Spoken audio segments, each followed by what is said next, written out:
네, 안녕하세요. 세뇌 탈출입니다. 미국에 대해서 시원하게 말씀드려야 되는데 시원하게커녕은 점점 더 우울하다 그럴까 심각해지는 상황이죠. 오늘 그것을 아주 뭐라 그럴까 솔직하게 말씀을 드리겠습니다. 먼저 이제 자율구독료 좀 부탁드립니다. 신한은행 140-012-108493 주백무 프로덕션입니다. 굉장히 어려울 때인데도 꾸준히들 도와주셔서 백무 세뇌 탈출 뚜벅뚜벅 진행할 수 있습니다. 감사합니다. 펜스가 이 배신할 거냐 말 거냐 이거 가지고 여러 얘기가 있었는데 펜스가 한마디로 나 그 자리에서 책임지기 싫다 뭐 이런 그 입장으로 이제 드러나고 있어요. 펜스가 저거 하기 직전에 의회가 이제 개회되기 직전에 의회에 보낸 공개 서한에서 보면 그 자기가 어떤 주에 그러니까 일정한 주에 그 선출인단을 유효하다 혹은 유효하지 않다라고 그렇게 판정할 권한이 헌법적으로 없다. 자기는 이 형식적인 그 사회에 지나지 않는다. 뭐 이런 어감이 있습니다. 지금 펜스가 그렇게 한 발 물러섰기 때문에 그리고 나서 이제 이 아리조나 케이스에서도 보이듯이 이 문제가 있는 주에 대해서 상원 각각의 토론 의결을 거친 후에 그 펜스가 이제 의결하면 당연히 이쪽에 밀리죠. 트럼프 쪽이 뭐죠 한 3대1 정도 혹은 4대1 정도로 밀립니다. 그러고 나서 그거 그냥 수렴해서 이제 바이든으로 확정 이렇게 넘어가는 그런 모양새예요. 그러니까 아주 희박하게 그거 그렇게 다 의결해 놓고서 펜스가 마지막에 가서 나 그거 못 받아들이겠다 이러기는 정말 더 어렵죠. 그래서 이게 이제 펜스가 결국은 이제 낙하산 타고 이제 탈출한 거다. 지금 이제 백악관에서 몇 명이 지금 사표 썼거든요. 낙하산 타고 탈출했습니다. 그 영부인 쪽에 있었던 백악관 이제 홍보 담당 홍보실장도 탈출을 했고 국가안보보좌관도 탈출한 것 같아요. 낙하산 타고 사표 썼다고 얘기가 나옵니다. 이제 낙하산 타고들 다들 탈출하는 모드입니다.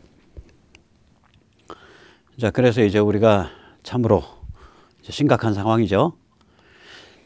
이게 이제 기겁할 한 방이 없으면은 이게 뒤집기가 굉장히 어려운데 그 기겁할 한 방이 나와서 뒤집는 데에 유효하게 작동할 시점도 우리 시간으로 뭐 금요일 오전 정도까지 아닌가 그렇게 생각을 합니다. 이 기겁할 한 방이라는 건 뭐냐면은 바이든을 반역죄 즉 여적죄로 체포할 수도 있는 초대형 한 방을 뜻합니다. 이 같은 초대형 한 방을 터뜨릴 최적시기는 앞에서도 말씀드렸듯이 거의 마감되고 있습니다. 의회의 개표 절차가 완결되고 나면 뒤집기가 정말 어려워집니다. 이게 초대형 한 방이 터지고 펜스가 입장을 변경하고 당선자 확정, 즉 개표 결과 확정이 무산되고 의회에서 그 다음에 주의회가 움직이고 이 코스인데 이 코스를 지금 뭐 우리 시간으로 금요일 날 오전까지 접어들 수 있냐? 접어들 수 있는 계기가 있다면 정말 행복할 것 같습니다. 자, 그러면은 이게 이제 무슨 일이냐? 조금 이따 다시 말씀드리겠지만은 공화당계 사람들이 따뜻한 야당을 원하는 거예요. 우리도 그러거든요. 우리도 집권당보다는 다수 야당이 훨씬 더 혹은 따뜻한 야당이 훨씬 더 짭짤합니다. 처신하기도 편하고 운신의 폭도 많고 그 다음에 자기 지역구를 만족시킬 수 있는 그 딜을 치기도 좋고 그래서 이 따뜻한 야당을 선호하는 그런 이제 말하자면 아주 뭐라 그럴까요? 우리 야당을 생각나게 하는 그런 이제 근성이 보이는 거죠. 자, 그러면은 트럼프가 패배하면 무슨 일이 발생할 거냐? 저는 뭐 트럼프가 죽는다든지 혹은 감옥에 간다든지 그런 건 저는 뭐 그럴 수도 있고 안 그럴 수도 있다고 봐요. 죽거나 감옥에 가면 오히려 이제 정치적 순교자로서 완성되는 겁니다. 이 정도 제가 어저께 트럼프를 혁명가에 비교했는데 이 정도 일을 벌일 때는 이미 개인의 생사는 넘어서는 경제예요. 이거는 개인의 생사 이거 넘어서는 경제입니다. 그러니까 자기 운명에 따라서 허공에 점을 하나 찍고 그 자기가 바라보는 비전, 자기가 바라보는 그 가치를 향해 가지고 온몸을 던져 넣는 거거든요. 그래서 저는 이제 뭐 트럼프의 그런 그 이제 트럼프 한 사람의 그런 안녕 혹은 그 포지셔닝 이거보다 좀 더 근본적인 얘기를 좀 드리고 싶습니다. 한마디로 이번에 바이든 취임하면 가치지향 민중주의 이 버스 파퓰리즘이죠. 저희가 민중이란 단어를 좀 가지고 와야 됩니다. 이 가치지향 주권 국가를 만들겠다라는 민중의 움직임, 민초의 움직임, 즉 가치지향 민중주의 운동에 의한 민중혁명 저항운동이 만들어질 거라고 생각을 합니다. 저희가 이제 그 파퓰리즘이란 단어를 잘 그 우리말로 번역을 잘 못해요. 그래서 이렇게 파퓰리즘을 이제 그 신문에 보면 그냥 그대로 쓰는데 이 파퓰리즘은 제가 나중에 다시 한번 따로 정리를 하겠지만 이게 민중을 뜻하고요. 위대한 파퓰리즘은 홍익을 뜻합니다. 홍이 넓은 홍자, 이익되다고 할 때 익자. 그때 이익은 물질적 이익일 수도 있고 정신적 이익일 수도 있습니다. 예를 들면 우리가 이제 그 일제가 패망한 이후에 이 한반도에 사는 사람들의 입장은 뭐냐면은 이 자유민주주의, 자유에 따른 그러니까 우리가 그건 과장이 아닙니다. 그 우리가 후진국 그러니까 식민지 경험한 나라에서는 굉장히 독보적으로 이 반공 민족주의가 굉장히 강했던 나라예요. 베트남이나 중국과 예를 이렇게 비교를 해보면 반공민족주의가 무지하게 강하고 그 반공민족주의가 개혁성을 가지고 있어요. 그러니까 지주나 뭐 이런 데 이렇게 발이 묶여 있는 게 아니라 지식층을 중심으로 하고 또 그 기독교 영향을 많이 받고 그래서 아주 개혁적인 반공민족주의가 강하다. 그 수구 반공민족주의가 아니라 예를 들면 장개석의 반공민족주의는 굉장히 수구적이거든요. 우리는 개혁적 반공민족주의가 무지하게 강한 그런 그 독립운동 혹은 그런 그 문화가 있다고 여기가. 그러면 그런 문화의 바탕을 해서 온 그 사람들이 모든 사람들이 그 이제 현대적 국가를 만들고 싶다라는 그 욕망을 가지고 있었을 때 우남 이승만이 그 욕망을 충족시켰단 말이에요. 그러니까 홍익이죠. 널리 이롭게 한 거다. 그 다음에 박정희 대통령은 뼈저리게 가난했을 때 이것을 선진국으로 갈 수 있는 길을 텄단 말이죠. 그러니까 삼시세끼 밥 먹고 제대로 된 집에서 자고 뜨거운 물 나오는 그런 집, 또 난방 제대로 되는 집. 저는 제가 이제 65년에 공립초등학교를 들어갔는데 68년 제 4학년 때 기준으로 제 친구 중에서는 아버지와 함께 그 공원에 있는 푸세식 반쯤 이제 철거 중인 푸세식 화장실에서 사는 친구가 있었어요. 그러니까 푸세식 화장실에 그 변 냄새 나는데 위에다가 이제 그 널판지 구해서 깔아갖고 그 구멍을 메꾸고 거기서 이불 쟁여놓고 이제 자는 거죠. 그래서 왜 거기서 잤나라고 나중에 생각을 해보니까 그 변이 발효하면서 나오는 온기가 있는 거예요. 지금 68년 얘기입니다. 그 당시에 이제 제가 서울에서 학교를 다녔는데 저는 서울에서 났고 그때 그 아이들이 대부분이 겨울이 되면은 다 손이 거북이 등처럼 새카맣게 돼서 갈라서 터지죠. 그럼 이제 할머니들이 그때는 다 이제 방 안에 오강을 밤에 이제 들여놓고 그 잠을 잘 때니까 그 오강에 모아져 있는 오줌을 안 버리고 모아놨다가 그걸 덮여가지고 이 손을 그 따뜻한 오줌물에서 씻어줘요. 그러면 그 새까맣게 그 돼가지고 손등 갈라 터졌던 게 깨끗하게 이제 아물기 시작하면서 때가 빠집니다. 자, 그런 상황이란 말이죠. 그리고 67년 뭐 66년 기준으로 서울 기준으로 해서 한 반에 80명 90명 그것도 1부제라서 다행이고 3부제 학교까지 있죠. 동대문에 있는 숭이 같은 데는 3부제예요. 그 창신동 어린이들이 많아가지고 그 당시에 저학년들은 3부제 했었어요. 그런데 1부제 학교든 3부제 학교든 한 반에 80명, 90명입니다. 그중에 3분의 1이 점심을 못 먹었었습니다. 그 상태에서 이거를 제대로 먹고 제대로 잠잘 수 있는 주택이 있고, 그 다음에 더운 물이 나오고 난방이 제대로 되고 제대로 입고, 이 기본적인 물질적 그 필요를 충족을 시켰죠. 홍익이죠. 널리 그걸 다 충족시켰으니까. 이 홍익이 그 위대한 파퓰리즘입니다. 위대한 민중주의입니다. 그러니까 민중이 가지고 있는 욕망을, 그중에 그 욕망 중에 정말 이렇게 물꼬를 제대로 트면 굉장히 잘 작동하는 욕망을, 물꼬를 터주는 것. 그래서 그 욕망이 스스로 좋은 결과를 이렇게 거둬들이도록 만드는 것. 이 용어는 경영학의 아버지이고 보수주의 사상에 아주 그 좋은 분이죠. 피터 드라카의 그 헨리 포드에 대한 조사, 그게 47년에 쓰인 조사일 거예요. 거기 보면은 헨리 포드는 위대한 파퓰리스트였다. 그런 구절로 시작을 합니다. 그러니까 자동차를 갖고 싶다. 그 헨리 포드 이전의 자동차는 돈 많은 사람들의 기호 취미 용품이었어요. 수제품이었고. 근데 헨리 포드 때 그걸 공장 대량 생산을 했고, 보통 사람들의 생필품 같은 가격과 성능으로 맞춰낸 거예요. 그래서 헨리 포드를 평하면서 그레이트 파퓰리스트라 그랬죠. 제가 지금 무슨 말씀을 드리고자 하냐면, 우리가 민중이라는 단어를 이제 찾아와야 된다. 왜냐? 파퓰리즘이라는 단어를 찾아와야 되니까. 그러니까 파퓰리스트가 사람들 선동해서 되도 않는 그 선심성으로 막 베풀어 주는 거, 그 사실은 베푸는 것도 아니죠. 그 세금 가지고 또 국가 재정 가지고 막 엉터리로 쓰는 거죠. 그것도 파퓰리스트지만, 위대한 파퓰리즘은 홍익입니다. 널리 이롭게 하는 거.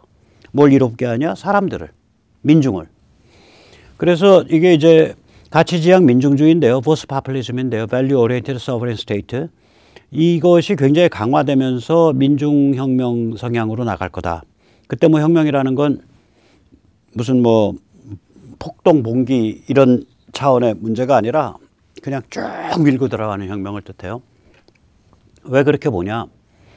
일단 이런 일이 발생을 하려면 정신과 관점과 언어가 통일되어 있어야 됩니다.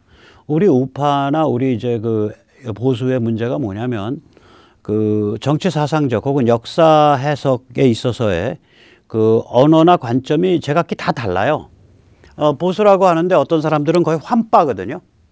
동이족, 뭐 만주, 뭐 이런 환빠고, 실제로 우리 민족의 뿌리, 아주 독특한 뿌리에 대해서는 거의 몰라요.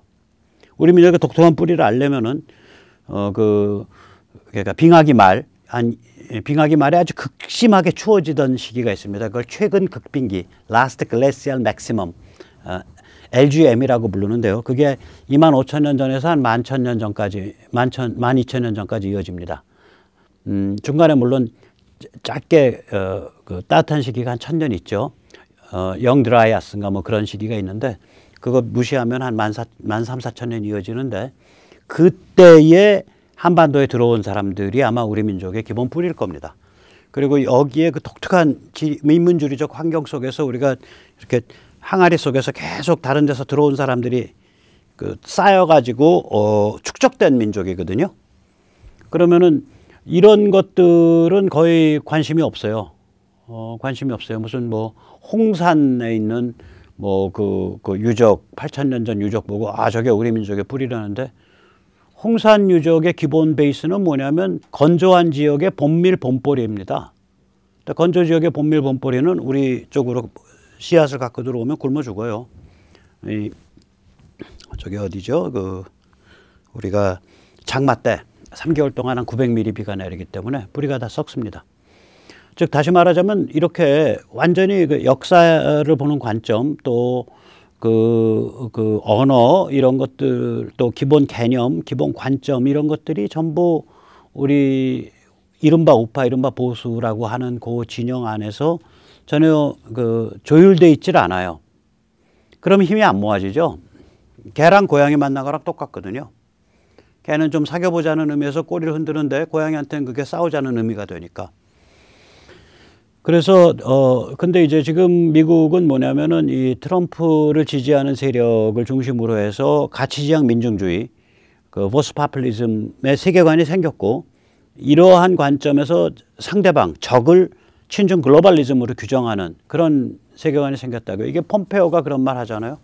트럼프 덕분에 중국의 실체를 알게 됐고, 또 이런 우리 그 미국 사회의 그 심각한 문제를 알게 됐다. 이게 이 얘기죠. 상대방이 어떤 놈들인지 알게 됐다는 거예요. 트럼프 덕분에. 이게 지금 그겁니다. 정신관점 언어를 습득했다라는 거예요. 그 다음에 두 번째는 이제 대중 기반이죠. 아주 냉정하게 말해서 탄핵 때 조중동이 얼마나 세뇌를 많이 했는지, 박근혜 대통령 탄핵 참 억울해라는 사람들이 글쎄요, 영남 좀 제외하고는 수도권을 기준으로 하면 한 10%, 15% 될 거예요. 진짜 열받은 사람들은. 근데 미국은 이게 지금 50%란 말이에요. 유권자에. 그러니까 장난 아니죠. 그 다음에 이제 종교계 기반이 있습니다. 우리 기독교보다 미국의 복음주의 기독교가 훨씬 세죠. 그리고 훨씬 이제 신학서부터 학교 교육기관부터 전부 자기 그 캠프를 갖고 있어요. 리버티 유니버시티, 뭐 힐스데일 칼리지 뭐 이런 그런 아주 그런 기반을 갖고 있다고 여기가. 우리보다 훨씬 강해요. 당연히 강하죠. 그 다음에 이제 보수 카톨릭도 거긴 강합니다. 미국 카톨릭은 보수 성향을 가진 데들이 많아요. 종교의 기반을 갖고 있죠. 또 지식층 기반을 갖고 있습니다. 아주 고급진 지식층, 물론 미국에 있지는 않지만 피더슨 같은 사람 캐나다에 있죠. 그러나 같은 같은 문화권이죠. 그러니까 영어를 얘기하는, 영미를 중심으로 하는, 영미 오스트레일리아 뭐 이런 데를 중심으로 하는 아주 고급진 지식층 기반을 갖고 있어요. 예를 들면 이제 우리가 그 동영상을 많이 내는 그 드스자 같은 사람, 그 사람은 인도 출신이지만 굉장히 고급 지식인이거든요. 그 다음에 그 밸류테인먼트라는 유튜브 채널을 하는 그 사람은 이란 출신이에요. 20살경에 미국에 온 사람인데 10대 후반에 굉장히 훌륭한 사람이죠. 영어 네이티브처럼 영어 하는 사람이죠, 당연히. 그래서 지식층 기반을 많이 갖고 있어요. 우리에 비하면 어마무시하게 갖고 있는 거예요. 그 다음에 이제 정당 기반도 갖고 있단 말이죠. 이제 박 대통령이랑 비교를 해보면 박 대통령은 정당 기반에서 전부 배신을 당했죠. 전부 배신당했죠. 뭐 왕수석이라고 말한 이정현이 정도 깜냥이 안 되는 그런 사람 정도였으니까, 그리고 뭐 서청원이 뭐 이런 사람이니까 당연히 정당 기반이 없는 거죠. 근데 지금 트럼프는 패배를 목전에 두고 있음에도 불구하고 정당 기반을 굳혔다고요. 우선 이 다운 밸럿에 대승을 했습니다. 이 다운 밸럿은 제가 말하는 다운 밸럿은 이제 연방 상하원은 빼고 예를 들면 카운티 혹은 스테이트 차원의 뽑는 사람들이에요. 그래서 요번에 공화당 쪽이 특히 주의회를 많이 장악을 했어요. 그리고 카운티 레벨들 다 장악을 했고요. 카운티에 카운티 커미셔너, 그러니까 시장 겸 뭐 경찰서장 겸 뭐 그런 사람인 것 같아요. 거기 많이 장악했고, 그 다음에 카운티에 거기는 이제 우리로 치면은 지방교육청장쯤 되는 거예요. 이제 우리가 서울시 교육청이 있고 그 밑에 지방청들이 8개인가 9개 있잖아요. 지방교육청장. 그래서 이런 쪽까지 다 장악을 했다. 요번에 엄청 번졌다고요, 그게. 그러니까 이 사람들의 근데 성향들이 전부 트럼프 지지 성향을 가져요. 요번에 된 사람들이 대다수가 그럴 거라고 저는 생각합니다. 그리고 이제 연방에서도 이제 하원을 방어를 해냈고요. 상원은 이제 50대 50인데 이제 그렇게 되면 이제 민주당이 쥐고 흔들 텐데, 민주당의 내부 사정이 좀 복잡해서 과연 상원을 잘 쥐고 흔들지 저는 그건 모르겠습니다. 그리고 이제 요번에 트럼프 이렇게 몰렸음에도 불구하고 연방 의원의 약 4분의 1이 반대합니다. 펜실베니아에서 온 선출인명부 반대합니다. 그다음에 뭐 조지아에서 온 선출인명부 반대합니다. 아리조나에서 온 선출인명부 반대합니다. 이러고 나섰단 말이에요. 그 사람들이 4분의 1이 되는 거예요. 그리고 이 사람들이 그냥 나선 게 아니라 모이는 성향을 가지고 있어요. 왜 그러냐면은 표를 갖고 있으니까 표 기반이 한 1억 표, 뭐 작게 잡아서 한 7,500만 표가 표 기반이 굳어져 있어가지고 이제 그런 것 같아요. 그래서 저는 이제 그 앞으로 이 트럼프 쪽, 저는 마가 진영이라고 부를게요. 마가 진영이 공화당을 장악하는 최대 계파가 될 거다. 2000년대에 그 공화당 쪽에 침투한 계파가 있습니다. 그게 티파티입니다. 그러니까 티파티 계파가 있는데 이 티파티가 그때 공화당 의원들이 티파티에 영향받는 사람들이 수십 명이에요. 그 당시에. 코호라고 미국 최대의 부자인 부호 형제가 수천억을 써서 민초 조직을 만든 거죠. 티파티는 이제 2011년에 기포드 총격 사건으로 이제 그 깔아앉았어요. 근데 이 기포드 총격 사건이 제가 그 포스터를 뒤지려고 했더니 티파티 쪽에서 작업을 해가지고 포스터가 다 내려졌더라고요. 티파티가 이제 지금 이 그림과 같은 건데요. 티파티가 제거해야 될 그 정치인들을 미국의 선거구 지도로 그려놓고 그 정치인들을 이런 식으로 그러니까 적용용 조준경 안에다가 사진을 박았어요. 그런데 기포드 총격 사건이 뭐냐면은 그게 그 하원 의원인데요. 제거해야 될 정치인이라고 티파티가 찍어서 그런 식의 포스터 안에 들어가 있는 사람인데 어떤 열혈 티파티 운동 말하자면 그 동조자가 권총으로 머리에다 총을 쏴가지고 2발인가 3발이 이 뇌에 박혔는데 기적적으로 살아났다고요. 그래서 이게 티파티의 그런 그 터무니없는 공격성이 이 같은 비극을 만들어냈다 이러면서 티파티가 그때 퍽 꺾입니다. 이 티파티에 비해서 지금 이 트럼프가 불을 질른 또 트럼프가 형성시킨 이 마가 정파는 제가 보기에는 10배, 20배 이상 아마 힘이 있을 거예요. 그래서 이게 저는 공화당의 최대 정파가 된다 이렇게 생각을 합니다. 또 정당과 국제관계를 보면요. 유럽과 인도太平양 국가들이 이미 친중 글로벌리즘으로부터 벗어나는 성향이 있거든요. 지금 인도太平양에선 인도, 일본, 오스트레일리아, 대만이 친중 글로벌리즘으로부터 벗어나기 시작을 했고요. 그 다음에 유럽으로 가면은 오형제, 영국을 필두로 해서 폴란드, 그 다음에 헝가리, 우크라이나, 리투아니아. 이러면 사실 EU가 거의 이제 힘을 못 쓰게 되는 거예요. 이 나라들은 지금 방금 말씀드린 나라들은 뭐 특별히 반중 성향은 아닌데 글로벌리즘, 유럽판 글로벌리즘이 EU거든요. 주권 국가를 약화시키고 걔들 말로 하면 주권 공유, 주권 국가들 간의 여러 가지 뭐라 그럴까요? 특히 이미그레이션, 그러니까 이 인구의 이동의 장벽을 없애고 문화를 통일시켜가는, 근데 PC 문화로 통일시켜가는 거죠. 그리고 전통적인 종교적 관점 이런 거 다 없애게 만들고 이런 흐름인데, 이런 흐름, 그러니까 글로벌리즘 흐름에 반대하니까 당연히 안에는 반중에 깔려 있는 거예요. 친중과 글로벌리즘은 이제 한 몸이 된 거거든요. 이것에 이제 아주 결정적인 게 이제 12월 달에 있었던 헝가리 개헌이죠. 헝가리가 개헌이 돼서 거기에 들어가서 박힌 구절이 뭐냐. 아버지는 남자여야 되고 어머니는 여자여야 된다. 이게 뭐야? 동성혼을 뭐 신고는 받아주겠는데 동성혼 한 사람들이 아이는 입양할 수 없다는 거죠. 애를 입양할 수 없다. 아버지가 남자고 어머니가 여자여야 되는데 동성혼이면 아버지 엄마가 다 여자거나 남자가 되잖아요. 펠로시가 뭐 엉터리 소리 했죠. 아빠 엄마란 말을 없애겠다고. 이제 얘들 그런 애들이죠.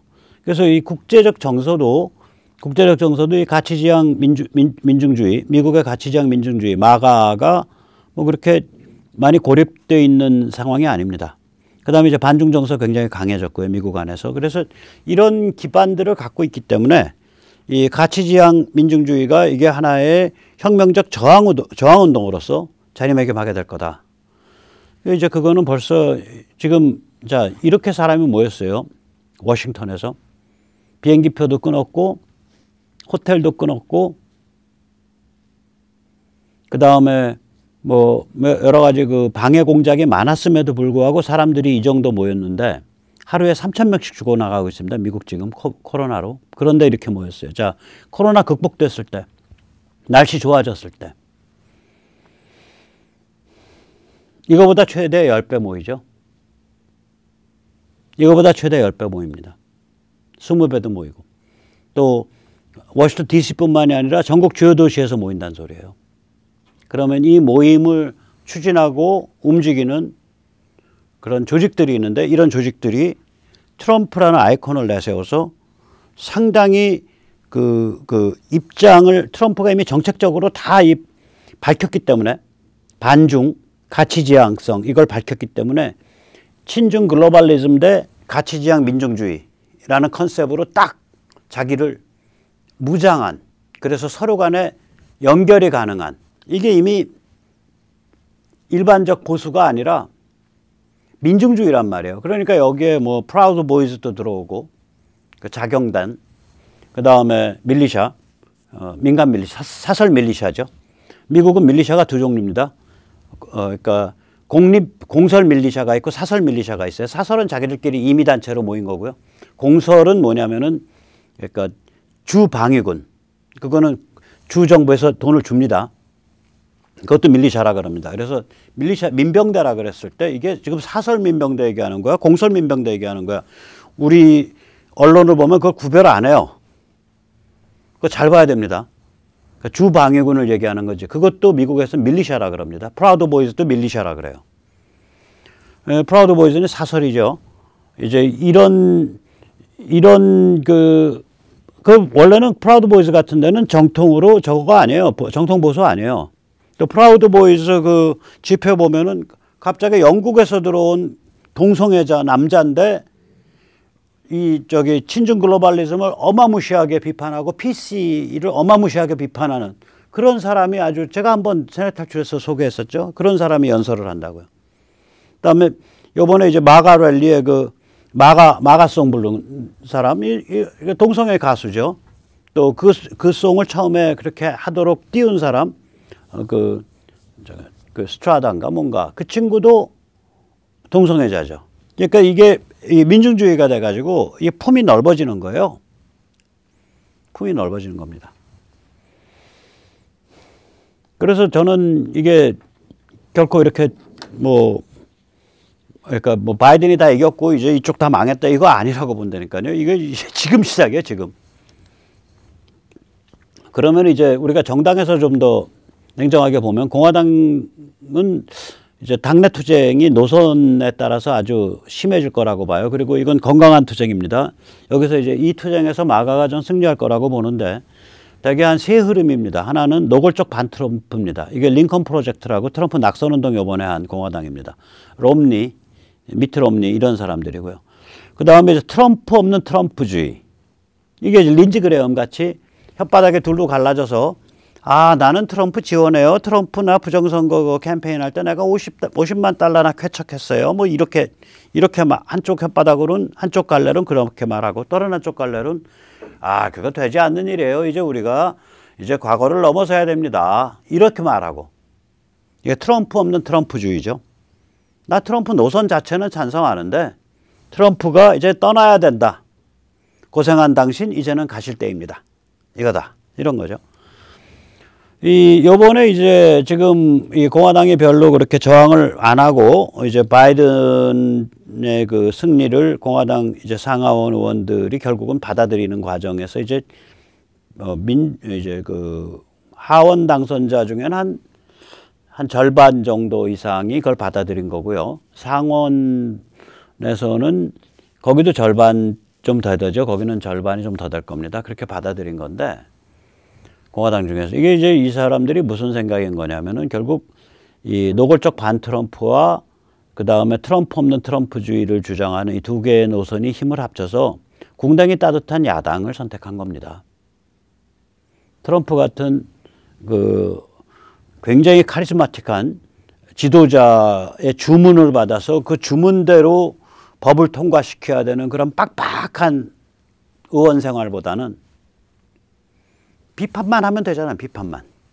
그리고 비판의 강도 조절해서 자기 지역구 그 민원 따먹으면 되는 거 아니에요? 민원 관철시키면. 우리나라 지금 여의도에 있는 야당 의원들 다 그렇죠.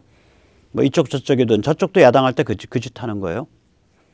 그래서 이 의원들의 이 초미의 관심사 중에 하나는 자기가 무슨 위원회에 소속될 거냐예요.